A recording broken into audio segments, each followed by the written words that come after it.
Did you know you could add the jet sweep to whatever offense you run, not change up anything for the offensive linemen, not get them confused, and you can still be deadly? That's just one of the three things we're going to talk about in today's episode. Let's go.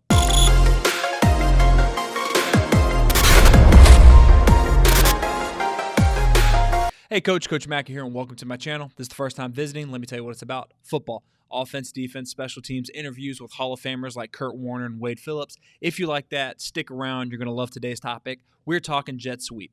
Specifically, 3 reasons why you should install the jet sweep into your offense right now, regardless of whatever offense you run, and how that can help you score more points, win more games, and just get good on offense. So let's go. The jet sweep helps you know exactly what the defense is going to do because the defense can only do 3 things. It can only react 3 different ways. Let's get into those 3 reactions and how you can play the if-then game based on what those reactions are. Now, before we begin, this entire thing is brought to you by my good buddy, Sean Lyotta. He has an amazing product at talking about everything that he does in his offense. He's learned from the greats like Hal Mumme, John Jenkins, Art Briles, not to name drop or anything like that. If you want to learn more, there's a link in the description below. Check them out. Highly recommend it.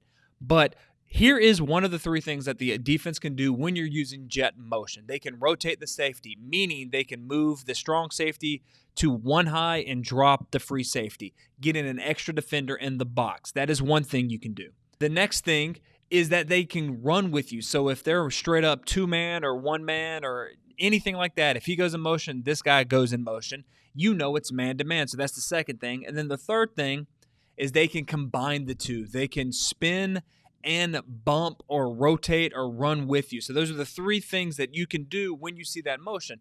What does that mean? Well, when you know exactly what they're doing to defend the jet sweep, you can counteract that. So let's go back to this one. If they are rotating like this, well, then that means that you can hit up the 4 verts. You can hit some kind of play action, maybe Y cross where he is going vert like this, and then this man is sneaking through, coming to this area, and this is an area of the field that is wide open.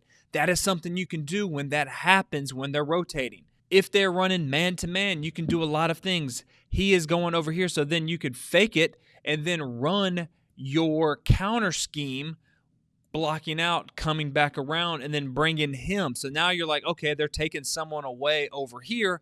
I can now apply the jet concept, the motion, to what I normally run and get an advantage right there. And again, if they're rotating and chasing, you can either do the 2 that we just talked about, the Y cross or the H cross, or you can run some form of counter, or there's some kind of man and they're rotating, you can then do a slow screen or something like that. So the beauty of this tip is if you run the jet motion or run jet at all, the defense can only react in 3 ways, and you have a counter to what they do. So you have a then to when the defense runs their if.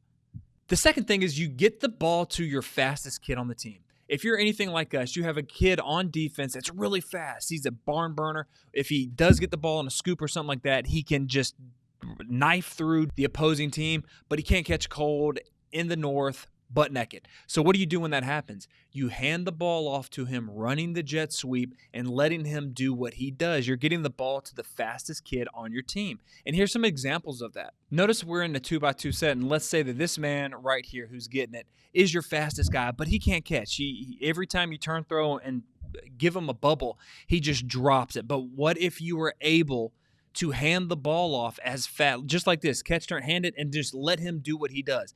Notice how he is getting into space in the open. That's 10 yards just handing the ball off, which is really great to do. Another example is you're bringing him in motion. You're handing him the ball, and then you're letting him be a runner. You've got blockers in front of him. You're getting him involved. Maybe this is just one of those kids that you just want him to touch the ball a couple of times in the game. This is a nice and easy way you can do it. Again, just hand him the ball, get him someone in blocking in space, and let him do what he does. That is the easiest thing about the jet concept. The top reason you can use jet is also it confuses the defense when you add shifts and motions and everything like that. You are getting the defense confused, which helps you become a better play caller. What do I mean by that? Well, now defenses are used to the hurry up, no huddle tempo type deal where you just getting up to the line in a static formation and just going. But what if you do what Coach Lyotta is doing? What if you add a couple of shifts, or you're in like a muddle huddle and then you disperse and then you add motion? You are causing those kids. Remember, you're not playing the game against that opposing defensive coordinator. You're playing the game against those kids across that are on the field. So if you get them thinking, good things happen. And what do I mean by shifts and motions and scatters and all that? Let's go to the film. All right, so look at this. This is what Coach Lyotta, and again, if you want more on this entire set, click the link in the description below. But look at it. They're scattering. So they're going to scatter, then they're going to do jet, and the defense doesn't know what the heck is going on. They're like, what in the world? So you're scattering to a position, then you're going to bring this guy in motion in jet. Notice how you already have. There's only 2 guys out here. This man is 10 yards off, so you don't even count it. You have an offset fullback. 1, 2, 3, 4 guys over here to defend. I would actually say that's just 1 because he is in the box. You're bringing him in motion. So the entire defense is confused by this. You're gaining an unfair advantage. You're giving the ball to your fastest kid while he's in motion.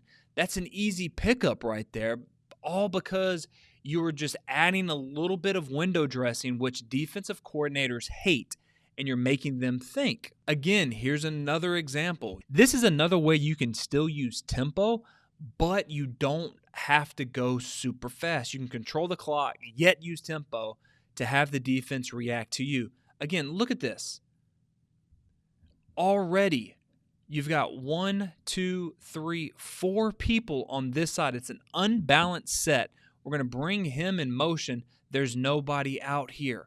The defense is misaligned. You are helping your players get an unfair advantage. Look at that. There is no one out there. There's one guy here. He is coming up to get the alley defender. Boom.